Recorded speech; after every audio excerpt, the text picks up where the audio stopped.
Hello, you people who like it simple. Harley Benton DC-60 Junior, I think, in Pelham Blue. I'm usually not a fan of guitars with one pickup because they're not flexible enough. So this is not my recommendation to the beginner, because just having a bridge pickup is not going to let you enter into the world of guitars the way that I would want a student to do that. However, let me get you my recommendation right away. You got a Les Paul type guitar, you got a Strat type guitar, you want to go on stage and rock with a particular kind of sound, which is a sound that doesn't get into the way, in the way of the bass. Your other guitar player doesn't get in the way of the kick drum and all that stuff. It's leaner, but it really cuts through the top end. That's a guitar. You want to grab a guitar for 2 songs that's got classic rock, punk rock written all over it. It's on the back. God, I'm funny. Right, Leslie? Not really. Okay, thank you. This is it. It's $199. I mean, you really don't have to know a lot more other than that it's $199. The color is stunning. It's also on the back. I wiped it off. Get the rock and roll and the punk that was written all over it. I wiped it. Okay. Pelham Blue, which is a sparkly kind of light blue silver. Really cool. It's a set neck guitar. Good pin, as we say in German. It's not even horns. The upper horn is a little bit longer. It's more ESP style than Gibson style. Or we could call it Harley Benton style, which we all know it isn't. It's got a volute though. Look at that. That's cool, because a guitar with an angled headstock should have a volute. Clusen style tuners. Let me look it up. It's got this god-awful bridge that I just don't like, that Harley Benton uses sometimes, with a screw sticking out the back. It's a wraparound bridge, which I do like. I just think they should find a better wraparound bridge. This time around, it's not super sharp, because on this edge right here, it's usually very sharp, but I don't feel it when I'm palm muting. Just these screws are not sexy, and these edges are a little bit sharper, but I don't notice it as much as on the Junior Fat. So mahogany, fretboard is amaranth, white dot inlays, simple, cheap. It's an inexpensive guitar, which is what the SG back then was supposed to be. It was supposed to be a, cheap guitar, because it is very easy and cheap to make. However, this has really nice shapings, as you can see. A little bit of a shaping there. Not really a belly carve, not really an arm carve, but a little bit. I like the visuals of it. 628 millimeters, 305 millimeters. To you Americans, who cares? Not who cares about, but I mean, I don't know. It's this long, and it's this. Look it up on the website. Graphite saddle, 22 medium jumbo frets. The pickup is a Roswell P90 Alnico dog ear, so it's the cheapest way to do this, which is literally just, it's kind of screwed on the top, dog ear. There isn't even a carving for it. I mean, there is, I guess. It's the cheapest way to mount a pickup. Glue it on top, screw it on top. WSC wraparound, which it's nice that it's a wraparound, I'm not a fan of this. 3-ply pickguard, which is neat. Wilkinson style? Who knows? It says Wilkinson Deluxe, so it's not Wilkinson style, it's Wilkinson. Wilkinson vintage, I can't read. Wilkinson vintage style. Chrome hardware, comes with tins, blah, blah, blah.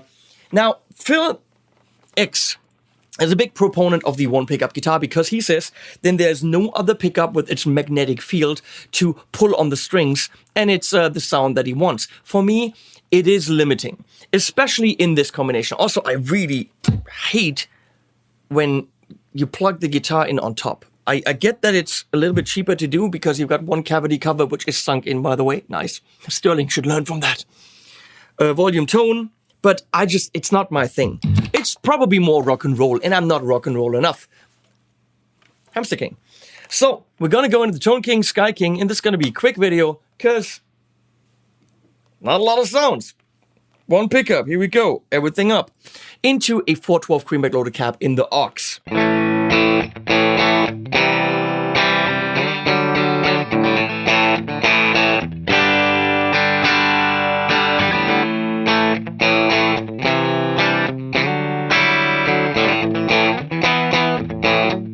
Lean, high mids.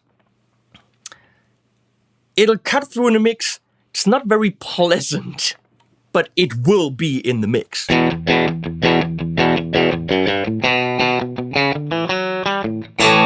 don't know what I'm playing anymore.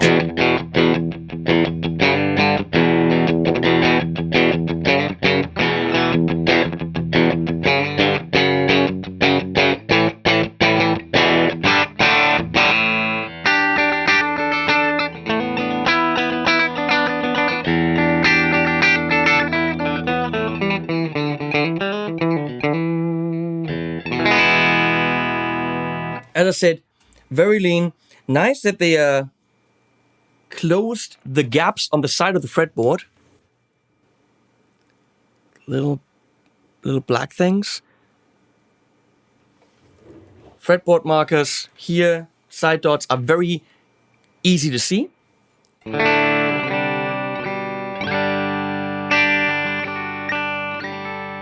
We're moving on into another amp. Let's go into the Vibrosound II by Artesound. A bit more beefy, clean.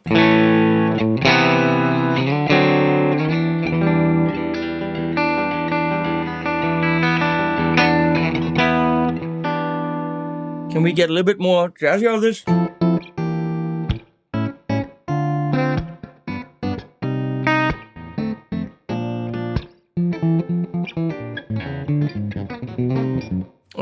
Is it? No.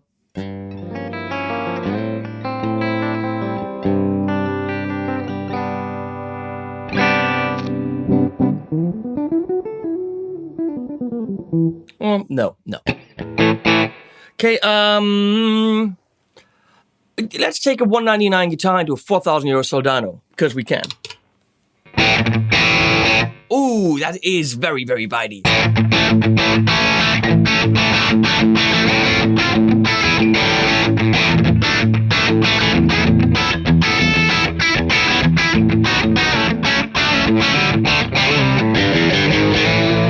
There's literally no low end, and it's all like, you know, chalkboard nails.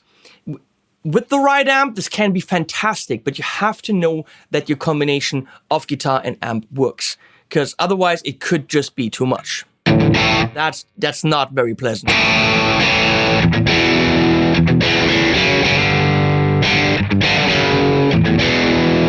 So no, not even throwing 4,000 euro amp sometimes is the solution. It's the right amp. For example, like the Morgan MVP66, which is a classic. I typed in 66. That didn't work. Which is a classic kind of JTM Marshall thing.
I forgot how to play AC/DC. Holy crap.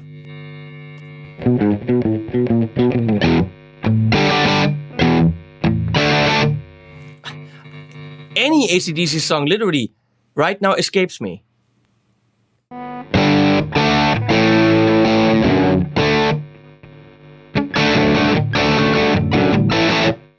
Haha, maybe I can... It's way too much gain.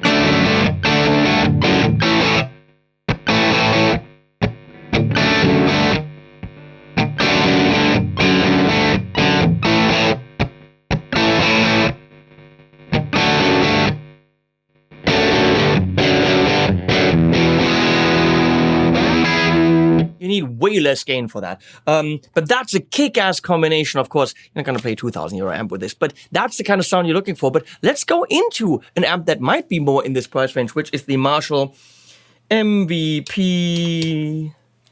No, what? Marshall SV20H. It's late. Yeah, that actually, if I fiddle around with the amp, or maybe I boost it a bit. Ha! Ooh.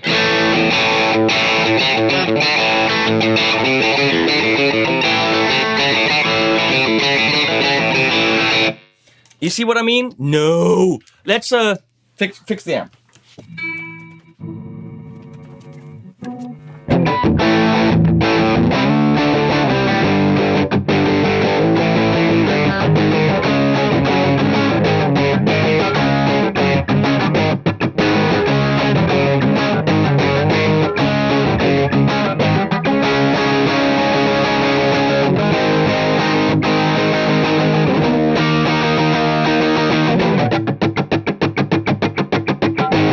And so on, you get the idea. I took the bright channel down too much, but you can see with the right combination that can work. Let's go into the Orange Super Crush 100. It's a €499 transistor head at 100 watts, which could be great combination with this. Maybe. 9.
Very lean in the low end. That kind of works. It's a little bit too much still. I take the treble down on the amp a little bit, but it can work. Morgan AC20, which is Vox-ish.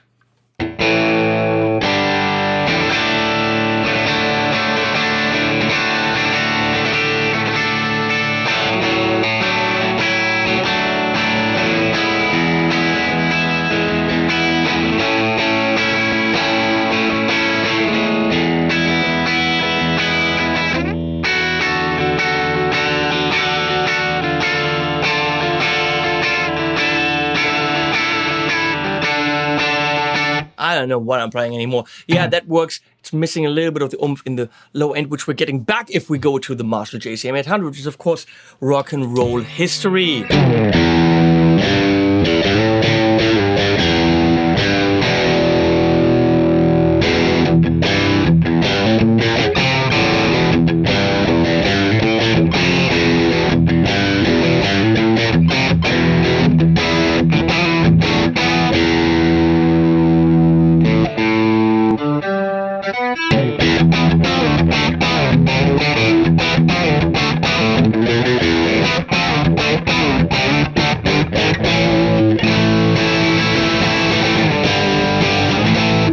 That works, obviously. And then, of course, we have the ENGL thing, Artist Edition.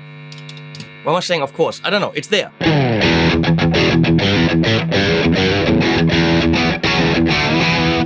Also, I would probably kill the high end there a little bit.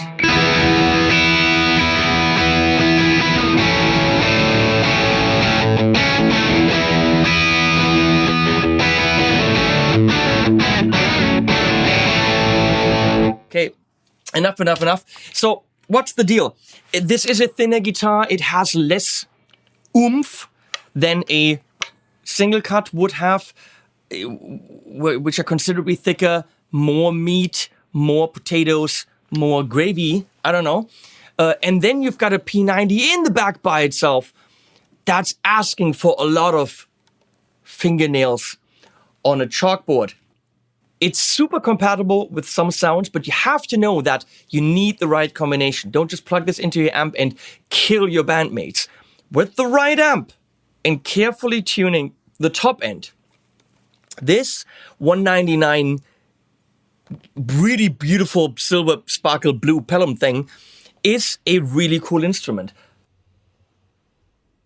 I think this is a great guitar for a couple songs on stage. It's a great guitar that need the rock and roll and that bitiness. I think it's a great guitar for certain people that just play a certain style where that is asked for. And knowing where it sits in your band with the other guitar player, if there's another guitar player, with the bass player. If you're the only guitar player, maybe if your bass player is driving a little bit, if there's a little bit of distortion happening to fill underneath, I would say it's a more advanced guitar. Do not get this if you're a beginner. Do not get this if you're unsure about frequency ranges within your band, because you can very quickly just get annoying shit out to your audience on a recording. If you don't know what works and what doesn't, this could be problematic. If you know what this requires in terms of setting an amp and where it fits in the song in your band, for $199, you're getting a solid instrument. That's my unbiased opinion, which has been paid for. No, they're paying for the video, not my opinion. Because if they paid for my opinion, I'd say, this is the best guitar in the world, and it's really cool, and everyone should get one. No, don't get it if you don't fit the criteria that I just outlined, okay? I think it's a super solid buy if it fits your niche and your needs, and you know exactly what those needs are. If you don't know what those needs are, don't get it. Okay, get another guitar, please. They have loads of guitars that you can get. SC552, killer guitar, much more balanced than this. I'll put links below if you are interested. Please use them, that really helps me. And as always, we put animals at the end.